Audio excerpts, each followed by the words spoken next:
السلام علیکم، اشتیاق بخاری، آپ دیکھ رہے ہیں اسٹیٹ نیوز مانسرا۔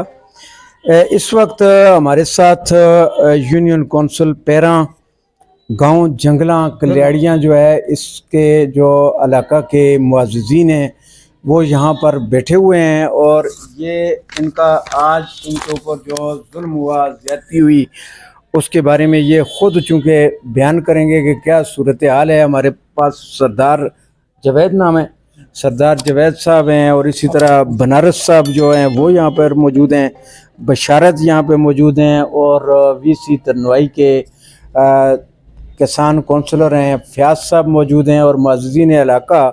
تو ان کی جو ایک اپلیکیشن ہے جو انہوں نے بنارس صاحب نے ڈی آئی جی اور ڈی پی او صاحب مانسرا کو دی، جس کے مطابق محمد شبیر اور اسی طرح دوسرے ہیں خان ویز جو کہ محکمہ پولیس میں ملازم ہیں، اور ان کے ساتھ کوئی اراضی کا تنازع تھا کہ ان کا موقف ہے کہ یہ ان کو ہراساں بھی کرتے ہیں، چادر چار دیواری کا تقدس بھی پامال کرتے ہیں، اور آئے روز ان کی دھمکیاں بھی دیتے ہیں، جس وجہ سے ان کو خطرہ تھا۔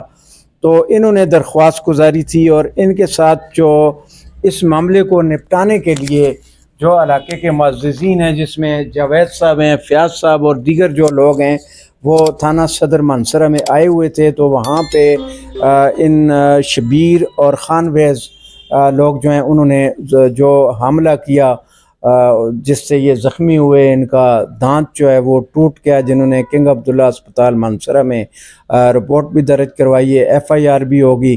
تو پہلے تو میں چاچا تساں کو میں پوچھاں کہ تساں کو اے بندے کون ہیں، کے کام کر دیں، اور کہ تساں کو وقت ایسے کہ تساں تم درخواست دی؟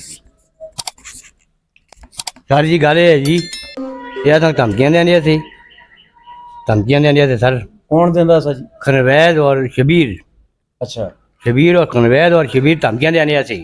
یہ بھی جنگلاں میں رہنے؟ یہ بھی جنگل میں رہنے جی، اسی بھی رہنے جی جنگل۔ اچھا، تو اس تو بعد جاوید صاحب آیا سی اصل نال نامہ کرانا جو کہ مانسرے اچھا، مانسرے آیا سی۔ آج پھر تو جاوید صاحب نے بھی نہ سن ہاتھوں بائی کی تھی، وہ دان توڑ چھٹے نہیں جی۔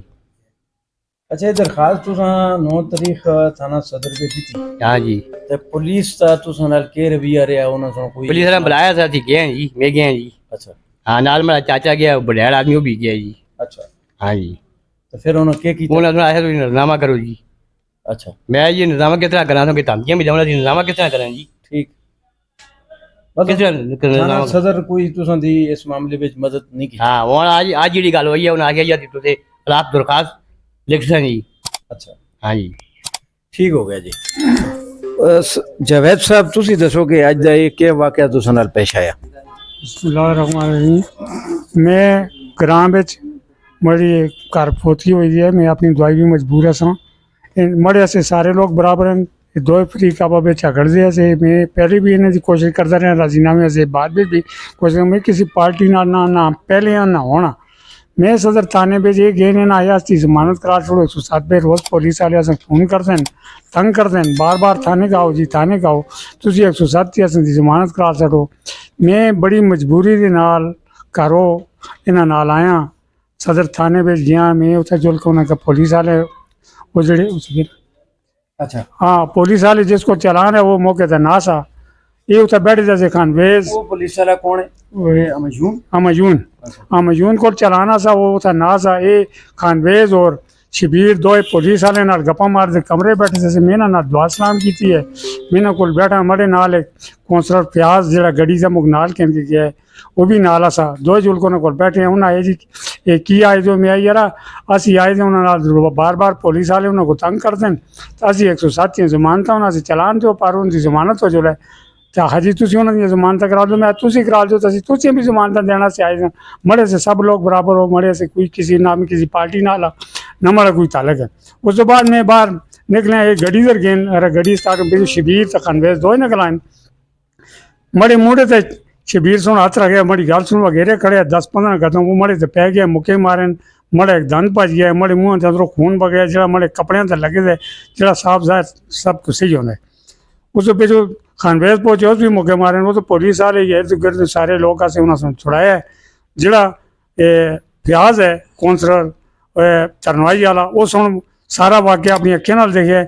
ਉਸ ਤੋਂ ਬਾਅਦ ਫਿਰ ਅਸੀਂ ਥਾਣੇ ਵਿੱਚ ਗਏ, ਸਦਰ ਥਾਣੇ ਦੇ ਅੰਦਰ ਗਏ, ਉਹਨਾਂ ਆਏ ਜੀ ਥਾਣੇ ਦੀ ਹਦੂਦ ਤੋਂ ਤੁਸੀਂ ਬਾਹਰ ਹੋ, ਇਸ ਥਾਣੇ ਵਿੱਚ ਤੁਸੀਂ ਰਿਪੋਰਟ ਨਹੀਂ ਕਰ ਸਕਦੇ, ਤੁਸੀਂ ਸਿਟੀ ਇਸ ਵਿੱਚ ਚੌਕੀ ਵਿੱਚ ਉਲਦੇ ਰਹੋ। ਉਸ ਤੋਂ ਬਾਅਦ ਫਿਰ ਅਸੀਂ ਚੌਕੀ ਵਿੱਚ ਉਲਦੇ ਰਹੇ, ਜ਼ਲੀਲ ਖੁਆਰ ਹੁੰਦੇ, ਚੌਕੀ ਵਾਲੇ ਆਏ ਜੀ ਤੁਸੀਂ ਇਹ ਮੈਡੀਕਲ ਕਰਾਓ। ਫਿਰ ਅਸੀਂ ਡਾਕਟਰ ਕੋਲ ਚਲੇ ਗਏ, ਡਾਕਟਰ ਤੋਂ ਜੀ ਹਸਤਾ ਮੁਆਇਨਾ ਕੀਤਾ ਹੈ, ਮੈਡੀਕਲ ਰਿਪੋਰਟ ਕੀਤੀ ਹੈ। ਉਸ ਤੋਂ ਬਾਅਦ ਫਿਰ ਮੈਂ ਫਿਰ ਥਾਣੇ ਵਿੱਚ ਗਿਆ, ਫਿਰ ਥਾਣੇ ਵਿੱਚ ਅਸਾਂ ਦੀ ਕੋਈ ਸੁਣਾਈ ਨਹੀਂ ਜੁਲਦੀ। ਸ਼ਬੀਰ ਦਾ ਔਰ ਖਨਵੇਜ਼ ਜਿਹੜਾ SI ਥਾਣੇ ਵਿੱਚ ਲੱਗੇ ਦਾ ਸ਼ਬੀਰ SP ਸਾਹਿਬ ਦਾ ਰੀਡਰ ਹੈ, ਕਲਾਸ 4 ਹੈ, ਰੀਡਰ ਨਹੀਂ ਕਲਾਸ 4 ਹੈ। और इन असुआसों को परेशान किए सारे लोगों भी किए, लेकिन मड़े नाल आज इंतहाई मड़ी कोई गलती नहीं, कोई किसी किस्म की ज्यादती नहीं। मैं साहब का कौंसलर हाँ, ग्रां की खिदमत करता रहा, मैं अल्लाह की रजा से आया, राजीनामे से आया। फिर इन्हों से आ गया असी जमानत करा छोड़ो, मैं उनकी जमानत चला ना सकिया। मड़ी कोई ज्यादत नहीं, मड़े नाल जुल्म अजीम होया, ना कोई थाने वाला सुनता है, ना कोई DPO सुनता है, तो जुल्म असन तो होंदा लगेगा, क्योंकि वो आदमी पुलिस थे, इस वास्ते नहीं सुनाई गई थी उल्टी। अगर पुलिस बेच वो ना मन सवाल ही नहीं पैदा होता। अच्छा फैज साहब, तुसी चूंकि इस वाक़े को तुसां देखिया ते इस बारे विच जी डिटेल नाल फैज साहब बता तुसी भी कोई गलबात तुसां सुन के देखी सुनी गल करो तुसी। ठीक बस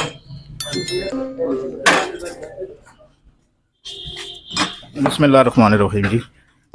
सर मैं ते ਅਸੀਂ ਅਸਲ 'ਚ ਸੁਬਹ ਇਹਨਾਂ ਕਾਲ ਕੀਤੀ ਅਸੀਂ ਕਿ ਅਸਾਂ ਦਾ ਕੋਈ ਦਰਖਾਸਤ ਔਰ ਮਸਲਾ ਮਸਾਇਲ ਬਣੇ ਦੇ ਤੇ ਅਸੀਂ ਮਸਲਾ ਕਿ ਗੱਲ ਖਤਮ ਕਰਨਾ ਚਾਹੁੰਦੇ ਹਾਂ ਤੇ 107 ਵਗੈਰਾ ਇਹਨਾਂ ਦੀ ਕੋਈ ਕਰਵਾਉਣੀ ਅਸੀਂ ਪਹਿਲੇ ਤੇ ਉਸ ਤੋਂ ਬਾਅਦ ਬਾਕੀ ਜੋ ਮਾਮਲਾਤ ਵੀ ਆਸਾ। ਲੇਕਿਨ ਮੈਂ ਜੋ ਆਪਣੀਆਂ ਅੱਖੀਆਂ ਨਾਲ ਅੱਜ ਜਿੱਥੇ ਮਾਮਲਾਤ ਦੇਖਿਆ ਮੈਨੂੰ ਬਹੁਤ ਅਫਸੋਸ ਹੋਇਆ, ਮੈਨੂੰ ਬਹੁਤ ਦੁੱਖ ਹੋਇਆ, ਇੰਤਹਾਈ ਦੁੱਖ ਹੋਇਆ ਕਿ ਅਸਾਂ ਦੇ ਮੁਲਕ ਦੇ ਅੰਦਰ ਕਦੇ ਇਹ ਕਾਨੂੰਨ ਔਰ ਇਹ ਮਾਮਲਾਤ ਚੱਲਦੇ ਰਹੇ ਤੇ ਫਿਰ ਮੇਰਾ ਖਿਆਲ ਹੈ ਗਰੀਬ ਬੰਦਾ ਤੇ ਮੈਂ ਕਿਹਾ ਮਰ ਹੀ ਗਿਆ ਸਵਰਾ, क्योंकि उसको तो इंसाफ मिलना ही नहीं। ठीक है, पहले इन्हों की दरख्वास्त वगैरह DIG साहब तो मार करवा के DPO साहब को दी दी असी ने, उसी ते इन्हों का कोई मामलात आसा और जवैद भाजी और मैं असी आए हाँ। असा आख्या कि चलो इन्हों का मामलात जो भी है असी इसको ख़त्म करते हैं, आपस में रजनामा करा के आते हैं। तो असी अदालत जो मुड़ के वापस आए हैं चलान वास्ते, तो मैं तो जवैद भाजी दो ही आए हैं। अंदर गए हैं तो मेरे ख्याल से दोवें शबीर और नवेज कमरे च बैठे थे असे, तो जवैद भाजी को बुलाया ने गए, उन्होंने दुआ सलाम हुई है, मैं भी गया, उन्होंने दुआ सलाम हुई है। तो दुआ सलाम तो बाद भी उन्होंने मेरे सामने भी इन्होंने थोड़ी जी बदतमीजी कर रहा हो जानो खनवेज। तो मैं उसको बल्कि समझाया कि मैं यार केस मामलात अपनी जगह थे, लेकिन कोई थोड़ा जहा मैं कि अदब एहतराम भी होना चाहिए, तेरे वालद की जगह थे, बजुर्ग हैं, तो इस तरह नहीं बंदा करता। तो उस तो बाद असीं निकले बाहर, तो वो मेरे कोई दोस्त यानी कि शाह साहब वो थे अंदर बैठे थे असे, उन्होंने मैं दुआ सलाम करने से अंदर रुके, तो वो इतनी देर से वो बाहर गेट से निकल गया से।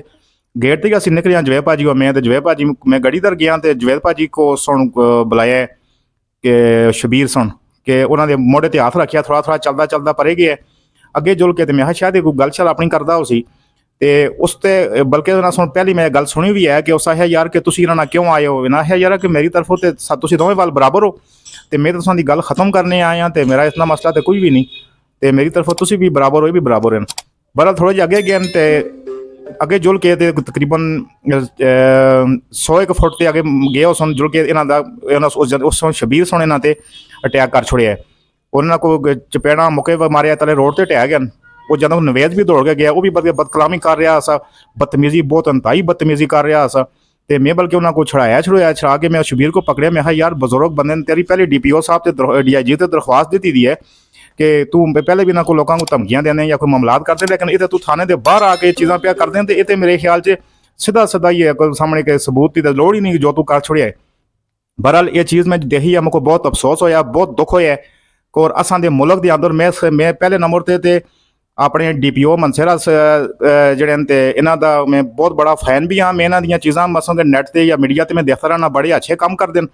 ठीक है, तो लेकिन अज इन्हां दी मुझको थोड़ी जी करदगी या जो भी मामलात उसी देख के मुझको अफसोस होया कि एक DIG साहब की मार कोई दी दरख्वास्त है, अगर ये चीज़ हो गई है तो मेरे ख्याल से फिर DIG साहब को भी मेरे ख्याल से बेचारे अच्छे इंसान हैं, बहुत नाइस इंसान हैं DIG साहब।